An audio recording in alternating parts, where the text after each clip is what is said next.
آپ مجھے کاشف صاحب بتائیے کہ رمضان کی جو یہ استقبال ہے یہ کس طریقے سے ہونا چاہیے، ہم دیکھنے والوں کو سمجھائیں، پڑھائیں، بتائیں۔ اللہ اکبر، کیا ہم اس قابل ہیں بحیثیت انسان کہ استقبال رمضان ہم کر سکیں؟ یہ صرف اللہ کا فضل ہے، اللہ کا کرم ہے، جس نے مجھے اور آپ کو اور پچھلے سال سے لے کر اس سال کے درمیان پیدا ہونے والے بچے جو اس رمضان کو پہلی بار دیکھ رہے ہیں ان کے لیے بھی بہت مبارک کی ساتھ ہے، اور وہ لوگ جو پچھلے رمضان سے اس رمضان کے دوران ہم سے بچھڑ گئے ہم ان کو بھی یاد کر رہے ہیں اور اللہ کا شکر ادا کرتے ہیں کہ انہوں نے ہمیں ایسے سانس دیے کہ ہم اس رمضان کی برکتوں سے، اس کے فیوض سے، اس کی وسعتوں سے ہم بہرہ مند ہو سکیں۔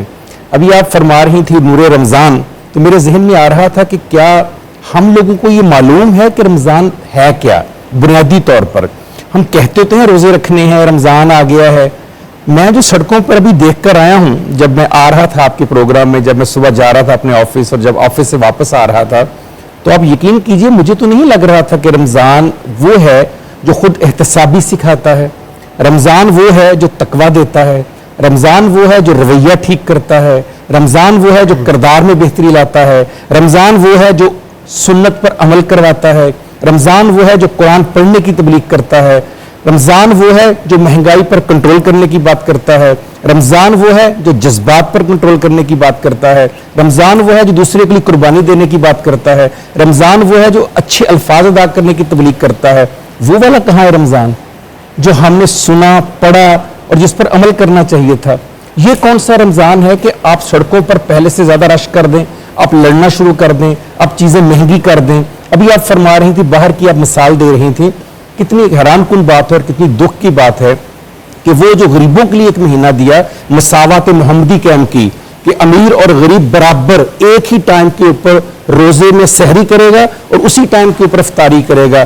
آپ نے اس کے اندر فرق اس طرح سے ڈالا کہ غریب بندہ آج مکمل پورے سال روزے رکھتا ہے مگر رمضان میں روزے نہیں رکھ سکتا۔ آپ کو پتا ہے کیوں؟ وہ افورڈ ہی نہیں کرتا اس روزوں کو، آپ نے اتنی مہنگائی کر دی ہوئی ہے۔ تو رمضان جو تھا وہ ایک رسم کے طور پر نہیں نبھانا، رمضان کو ایک انصاف کے طور پر نبھانا ہے، خود احتسابی کرنی ہے، نظام قائم کرنا ہے۔ ہم تو یہ دیکھ رہے ہوتے ہیں نا کہ اگر ہم کسی کو فون بھی کریں، کسی سے ملنے بھی جائیں یا کسی سے بات کریں، موسٹلی ہمارے گھروں کا بھی عالم یہی ہوتا ہے، سچ بولنا چاہیے، اللہ کو جان دینی ہے، کہ رمضان میں بس یہ فکر فاقہ ہوتا ہے کہ شام کو ہم نے کیا کھانا ہے، افطار میں ہمارے لیے کیا ہوگا، ہم نے کیا بنانا ہے، اچھا یہ نہیں بنا لو، وہی بنا لو، او مائی گاڈ رمضان یہ بھی کھائیں گے، مگر ہمیں کسی اور کا فکر و فاقہ نہیں ہوتا۔ ہمیں نہیں پتا ہمارے نیبر میں وہ جو بزرگ مسجد جاتا ہے نماز پڑھنے کے لیے، اس کی جو بیٹی ہے وہ کہیں بیٹھی بھی تو نہیں ہے، بیائی ہے کہ نہیں بیائی ہے، کیا پتا اس کے پاس پیسے نہیں ہیں جو بیاہ نہیں سکتا، کیا پتا اس کے پاس افطار کو کھانے کو کچھ ہے کہ نہیں، کیا پتا اس بائیں طرف نیبر نے جو ہے اپنے بچے کی اسکول کی فیس دی ہے کہ نہیں دی ہے،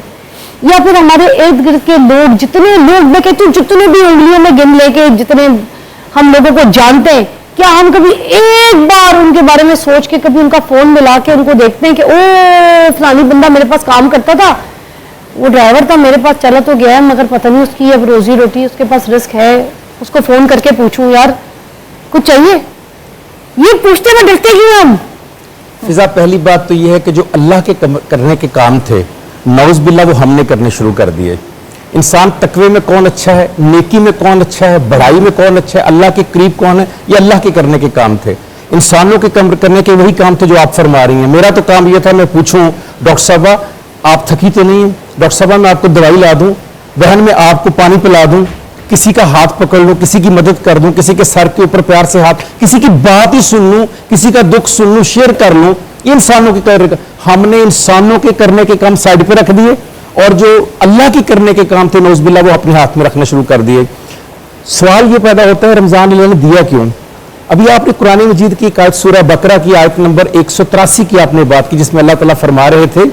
کہ تم پر روزے فرض کیے گئے ہیں جیسے کہ تم سے پہلی امتوں پر۔ اس کا مطلب ہے روزے تو پہلے بھی تھے، اسلام سے پہلے بھی تھے، مگر آگے اسی آیت کے اندر ایک دوسرا حصہ ہے تاکہ تم تقوی اختیار کرو۔ ہمارے روزے تقوی والے ہونے چاہیے تھے۔ وہ تقوی کا مطلب کیا ہے ذرا وہ بھی دیکھتے ہیں نا کہ تقوی کہتے کس کو ہیں۔ اللہ تعالیٰ قرآن میں کہتے ہیں قُلْ إِن كُنتُمْ تُحِبُّونَ اللَّهَ فَاتَّبِعُونِي يُحْبِبْكُمُ اللَّهُ، اے نبی ان لوگوں سے کہہ دو اگر انہیں میری محبت کا دعویٰ ہے تو تیری اتباع کریں، تیرے پیچھے چلیں، تیری سنت پر عمل کریں۔ اس سنت پہ عمل کرنے کا مطلب کیا تھا اس کا مطلب بھوک اور پیاس نہیں تھا فضا.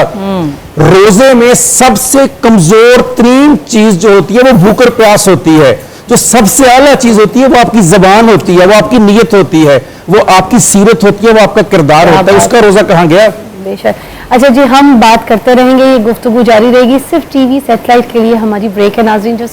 سوشل میڈیا پہ ہمیں دیکھ رہے ہیں, ہم ان کے لیے ابھی لائیو ہی ہیں. ہماری ڈسکشن بھی چلتی رہے گی, ہمارے ساتھ رہیے گا.